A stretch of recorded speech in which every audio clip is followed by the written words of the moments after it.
Selamat pagi saudara, berjumpa lagi bersama saya Yulia Keisha dalam perbincangan hangat Sapa Sumut. Nah saudara, di Sapa Sumut kali ini kita akan membahas mengenai komitmen melatih suara dan hati bersama Heartbone Community dan Kevin Ricardo Academy. Dan di sini sudah hadir bersama kita Kevin Ricardo, penggagas dari Community Heartbone dan juga Kevin Ricardo Academy. Selamat pagi, Kevin. Hai, apa kabar? Saya manggil abang aja nih ya, Bang. Boleh. Bang Kevin, berbicara mengenai Heartbone Community, bisa diceritakan Bang, apa latar belakang mendirikan Heartbone Community ini? Untuk latar belakangnya mungkin awalnya saya sering melihat untuk iklan-iklan yang sejenis ya, yang sosial juga di luar sana. Biasanya mereka menggalang dana itu mereka menjual kesedihan. Bapak ABC gitu baru pulang dari berjualan, kemudian jualannya jatuh dan lain sebagainya. Dari aspek kesedihan itu mereka kemudian jual untuk menggalang dana. Terus saya memposisikan diri saya, kalau misalnya saya keluarga dari orang tersebut, gimana ya? Apakah saya bisa merasa malu? Apakah itu merupakan hal yang pantas? Karena pemikiran ini semua, saya merasa bahwa perlu ada satu antitesa gitu ya, yang kontra dengan organisasi seperti begitu. Jadi saya mendirikan Heartbone, di mana Heartbone ini tujuannya itu simple, sederhana. Kita mencari orang-orang yang tanda kutip kurang beruntung, tetapi masih mau berjuang dengan semangatnya dan tidak mau menyerah dengan keadaan. Dan kami hadir untuk menjadi penyambung perantara kepada dunia luar bahwa ada orang seperti begini, ada tokoh inspiratif seperti begini, dan semoga dengan cerita mereka itu bisa menginspirasi kita untuk menjalani kehidupan kita sehari-hari. Baik Bang, ini untuk komunitasnya sendiri sudah berapa lama dan visi misinya seperti apa nih Bang? Komunitas ini baru sekali, masih di tahun ini 2024, dan untuk visi misinya visi kami yakin bahwa semua orang itu setara, tidak ada yang lebih tinggi, tidak ada yang lebih rendah. Jadi misi kami itu adalah untuk menjangkau mereka yang di luar sana. Mungkin mereka sudah berjuang, mungkin mereka berharap untuk didengar oleh orang luar, tapi mereka tidak ada kesempatan itu.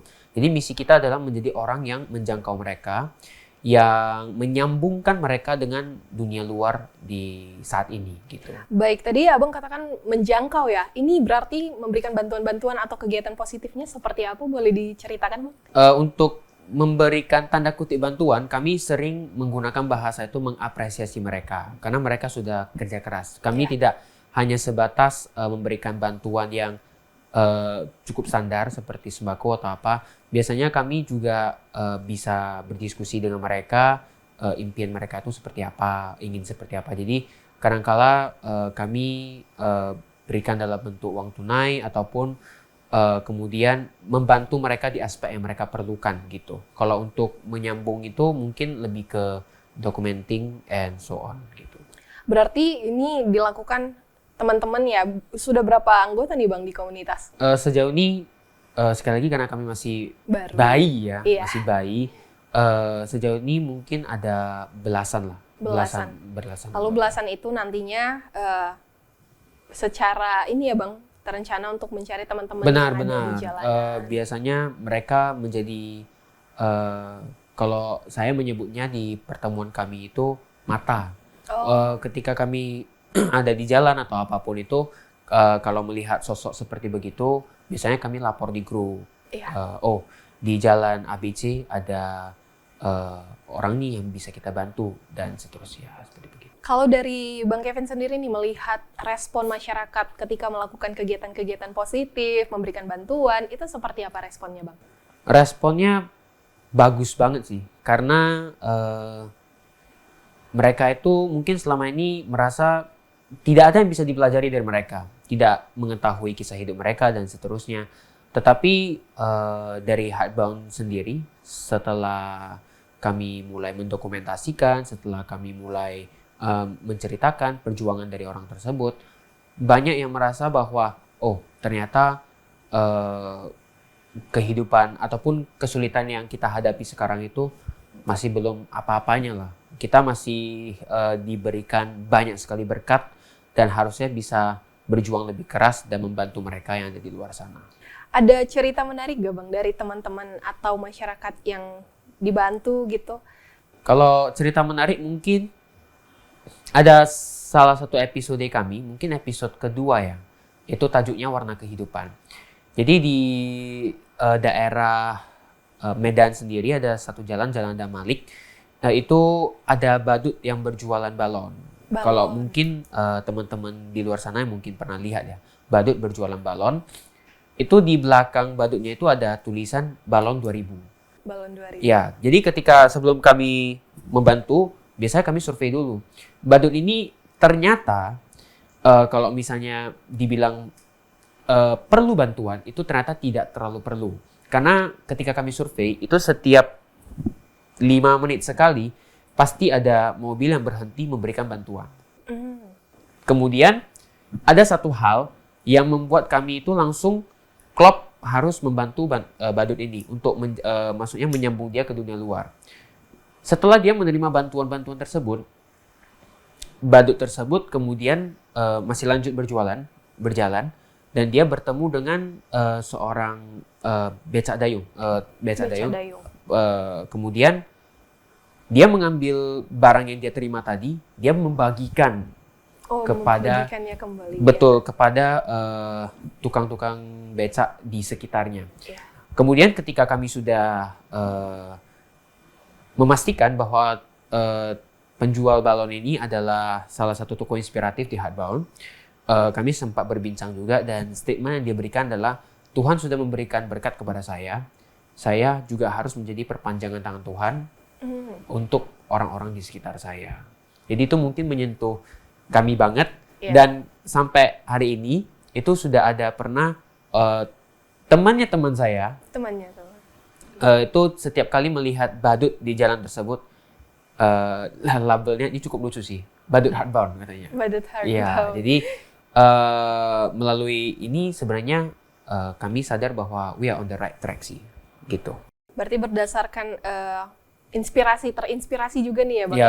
Benar sekali. Teman-teman seperti tadi badut gitu, walaupun mereka bekerja di jalanan, tapi mereka juga menjadi perpanjangan seperti itu ya Bang. Benar. Tadi nih Bang Kevin ada menyebutkan untuk tajuk apa tadi Bang?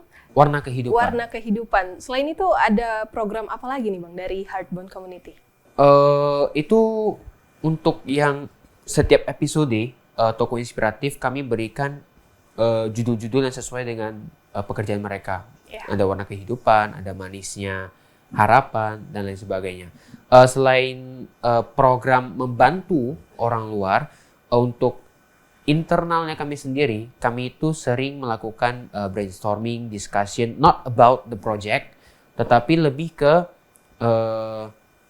apa sih permasalahan yang sedang kalian hadapi sekarang. Bertukar pikiran. Betul, jadi itu ya, Bang, ya? Lebih tepatnya kami juga ada bertukar ilmu lah. Karena dari kami kan mungkin ada beberapa yang dari latar belakang berbeda. Jadi kemarin sudah ada sempat anggota kami yang mengajarkan ilmu tentang desain grafis. Dan terus ada yang langsung agak jomplang, tetapi teman saya mengajarkan tentang ilmu mobil elektrik itu gimana, perbedaan dengan mobil hybrid dan lain sebagainya. Jadi di sini kami bukan hanya mengisi gelas orang lain, tapi kami juga mengisi gelas kami masing-masing. Gitu. Baik.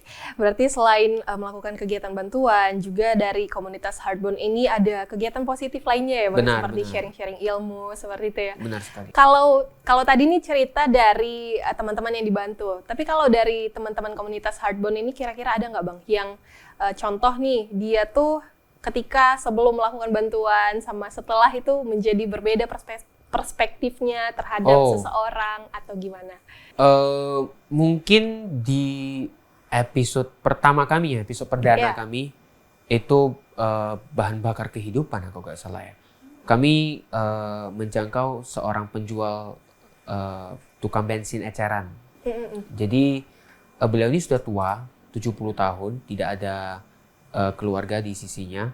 Kemudian bahkan dia ada berikan statement, kalaupun saya nanti sakit dan saya meninggal di rumah saya itu pintunya sudah tidak pernah terkunci. Jadi kalau misalnya membusuk, biarkan tetangga saya yang mengangkat saya. Jadi ketika kami sudah membeli, ada salah satu teman kami, anggota kami, dia merasakan bahwa ternyata kesulitan yang kita hadapi sekarang itu seperti yang tadi saya sampaikan sebelumnya, itu benar-benar tidak ada apa-apanya dibandingkan orang-orang yang mungkin kurang beruntung di luar sana. Karena setelah kami membeli bensin eceran dari bapak ini, kami membagikannya ke orang-orang jalanan. Itu sepengalaman saya dan seingat saya itu chaos banget. Karena bensin merupakan hal yang cukup mewah ya untuk orang-orang yang bekerja di jalanan, tukang ojek, becak dan lain sebagainya. Bahkan ada satu adegan, satu saat ketika kami sudah membagikan bensin tersebut, langsung ada tukang becak yang buru-buru mengisi bensinnya ke tangkinya. Jadi teman aku ini memberikan statement bahwa kita itu datang di waktu yang tepat gitu. Baik. Dan ternyata hal yang kecil, hal yang sebenarnya mungkin awalnya kami rasa main-main aja. Kayak apa sih yang bisa kita berikan dampak dengan melakukan ini. Ternyata wah, ketika melihat ekspresi puas dari tukang becak tersebut yang baru mengisi bensin dan lain sebagainya, wah, we come at the right time. Kita datang di waktu yang tepat gitu katanya. Oke, baik, luar biasa menarik sekali nih Bang Kevin ceritanya. Selain mendirikan komunitas sosial, nah ternyata Bang Kevin ini juga mendirikan Public Speaking Academy ya untuk melatih vokal dan juga public speaking. Ini berkaitan dengan Kevin Ricardo Academy. Kita akan berbincang, tapi kita tahan dulu. Ya saudara, jangan kemana-mana, tetap di Sapa Sumut.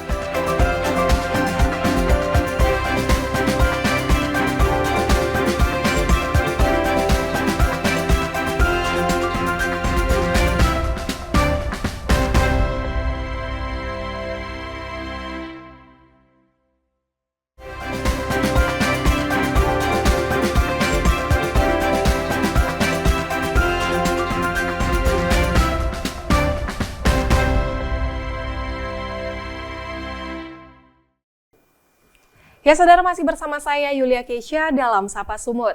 Nah Bang Kevin, tadi kita sudah berbincang mengenai Heartbone Community ya, mengenai memberikan bantuan sosial kepada teman-teman yang ada di Kota Medan. Dan selain mendirikan Heartbone Community ini, ternyata Bang Kevin juga memiliki akademi untuk melatih public speaking dan vokal. Namanya Kevin Ricardo Academy. Bisa dijelaskan Bang, kenapa memilih Kevin Ricardo Academy ini untuk melatih public speaking dan vokal? Saya sendiri ini basicnya itu dari dunia entertainment. Dari kecil udah bernyanyi, dan karena awalnya itu dari bernyanyi kemudian mulai mencintai dunia acara, dunia event, kemudian masuk nih, wah rupanya menjadi seorang komunikator ataupun public speaker itu menarik sekali, dan kecintaan itu mengarahkan saya untuk masuk ke jurusan ilmu komunikasi juga, mengambil sertifikasi public speaking juga, dan puji Tuhan kemudian diberikan banyak sekali kesempatan untuk tampil di panggung-panggung besar. Nah dari rangkaian kejadian ini mulai masuk demand gitu, apakah bisa mengajarkan public speaking, apakah bisa mengajarkan vokal gitu kan.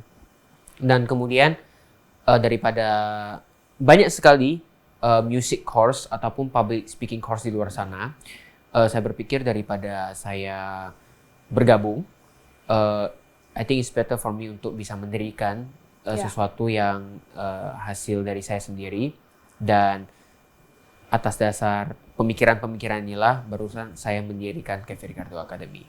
Kalau untuk materi dan program dari Kevin Ricardo Academy ini seperti apa Bang? Sebenarnya untuk materi dan programnya itu saya berusaha tidak se-mainstream course yang di luar sana. Karena saya tahu basicnya itu kurang lebih sama untuk semua course. Public speaking, how to look confident, how to speak confident. Untuk vokal itu how to sound good, how to perform good, and so on.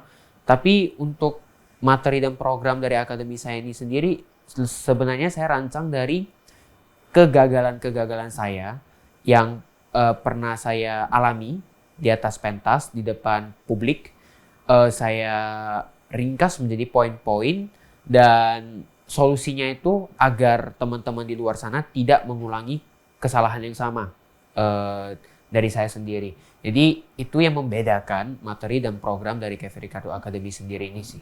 Kegagalan-kegagalannya itu seperti apa Bang? Boleh diceritain? Kalau untuk kegagalannya mungkin bisa dibilang bagaimana kita gagal untuk berinteraksi dengan penonton. Bagaimana ternyata waktu kita ngomong nih, kita sudah luar biasa antusias nih, tetapi dari penonton responnya krik-krik dan tidak ada feedback yang bagus. Oh ternyata kita itu harus memberikan two-way communication. Kita harus mendengarkan mereka. Ada kalanya kita harus memberikan jeda yang seperti apa. Jadi sebenarnya ke solusi-solusi itu baru saya sadari setelah saya turun dari panggung. Saya menyadari kesalahan saya. Kemudian itu yang menjadi kurikulum sih di Kevin Ricardo Academy. Begitu sih. Baik Bang, kalau untuk ini kan Bang Kevin sudah mendirikan komunitas Heartbound, tetapi juga memiliki akademi Kevin Ricardo Academy. Ini seperti apa membagi waktunya nih Bang Kevin? Untuk membagi waktunya, I try to keep it simple, very simple. Jadi ketika memang ada jadwal, kita langsung first come first reserve. Kalau misalnya kita udah ada contohnya dari Kevin Ricardo Academy, public speakingnya soalnya kan berbentuk course, 8 pertemuan kemudian selesai. Jadi ketika memang ada demand masuk, sudah langsung disettle dan harganya udah mutlak gitu, nggak untuk dengan kegiatan lain, nggak terlibat dengan event lain. Begitu juga dengan Heartbound, ketika ada kegiatan yang sudah ada planning masuk, sudah ada disounding ke teman-teman, sudah mau turun ke lapangan, sudah langsung di-reserve dan tidak ditoleransi dengan kegiatan lainnya. Jadi benar-benar aku quick decision lah. Kalau misalnya A sudah masuk, A reserve, A sudah mutlak dan tidak diganggu-gugat gitu. Kalau untuk tantangannya sendiri nih bagi Bang Kevin, apakah ada tantangan ketika menjalankan akademi dan juga komunitas sosial dari Heartbound ini Bang? Dan kira-kira bagaimana nih mengatasinya? Mungkin ini dari yang akademi dulu. Tantangannya banyak sekali yang sejenis di luar sana, course sejenis. Dan solusi saya sebenarnya simple. Saya kebanyakan itu untuk murid-muridnya masuk, saya memberikan konsentrasi yang penuh. Saya mendorong mereka untuk mengikuti perlombaan. Tapi ini pun masih namanya akademi ini masih bayi. Tapi solusinya yang satu saya itu ingin benar-benar fokus ke satu murid. Kemudian ketika murid-murid tersebut bisa mencapai prestasi, mereka yang akan menjadi marketer alami dari Kevin Ricardo Academy. Karena se-war apapun, semewah apapun campaign yang saya buat, tetapi kalau tidak ada bukti nyata, itu kurang powerful rasanya. Jadi itu solusi lah untuk menghadapi, untuk yang saya alami di akademi ini. Kalau untuk yang Heartbound, sebenarnya tantangannya satu, demand-nya itu semakin banyak. Bahkan kemarin ada yang sempat lucu juga, ketika saya gym ya, itu ada orang yang sudah menonton konten saya, dia langsung menyampaikan, "Bang, minta duit dong," gitu katanya. Jadi ibaratnya udah kayak influencer di luar sana ya. Sebenarnya mungkin tantangannya bagaimana kita membenahi image dari Heartbound ini. Sebenarnya kita tidak segampang itu untuk memberikan apresiasi. Kita benar-benar menilai apakah mereka itu perjuangannya itu sebesar apa. Kemudian kita akan memberikan apresiasi yang tepat untuk mereka. Sebenarnya solusinya adalah membuat media planning lah, ataupun ketika kita membuat dokumentasi dan lain sebagainya, narasi yang dibawa itu bagaimana kita benar-benar tidak ada embel-embel lain, tetapi benar-benar menunjukkan jati diri kita yang sebenarnya gitu. Dan menunjukkan empati kita kepada teman-teman ya Bang ya. Kalau untuk teman-teman nih yang ingin bergabung dengan komunitas Heartbound atau ingin belajar nih ke Bang Kevin langsung bagaimana vokal atau public speaking di Kevin Ricardo Academy, kira-kira seperti apa Bang prosesnya? Apakah ada syarat khusus dan gimana cara mendaftarnya gitu? Kalau untuk syarat khususnya untuk akademi ya, Akademi biasanya saya seperti yang tadi saya bilang, saya berharap murid-murid tersebut bisa booming, bisa berprestasi. Jadi biasanya sejauh ini ya murid-murid saya itu sudah pada awalnya adalah murid-murid yang berprestasi di kancah nasional ataupun internasional. Jadi untuk persyaratannya sebenarnya bisa untuk trial.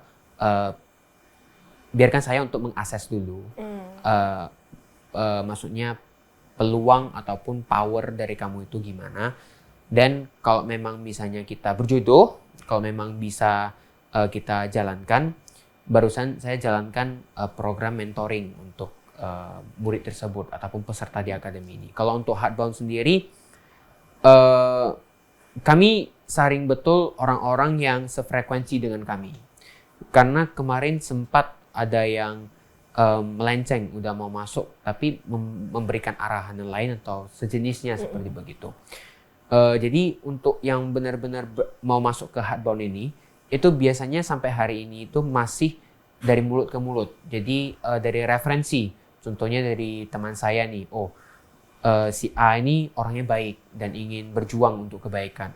Kemudian kita bisa tampung. But other than that, untuk akademi dan komunitas ini tidak adalah syarat atau persyaratan yang terlalu ribet atau gimana gitu. Baik, Bang Kevin. Bang Kevin nih, pesan untuk mahasiswa atau generasi muda yang ingin mengembangkan keterampilannya, baik itu public speaking atau mungkin keterampilan yang lainnya, dan juga ingin melakukan kegiatan-kegiatan positif nih seperti Bang Kevin. Pesannya apa nih Bang? Pesannya untuk orang-orang di luar sana ya berarti ya. Ini merupakan satu moto yang saya bawa kemana-mana, satu pesan yang saya bawa kemana-mana. Di era 2024 ini, itu semua orang sudah hebat sekali. Karena teknologi ataupun kemudahan kita mengakses ilmu yang ada di luar sana. Banyak sekali orang hebat, tetapi kita itu kekurangan orang baik.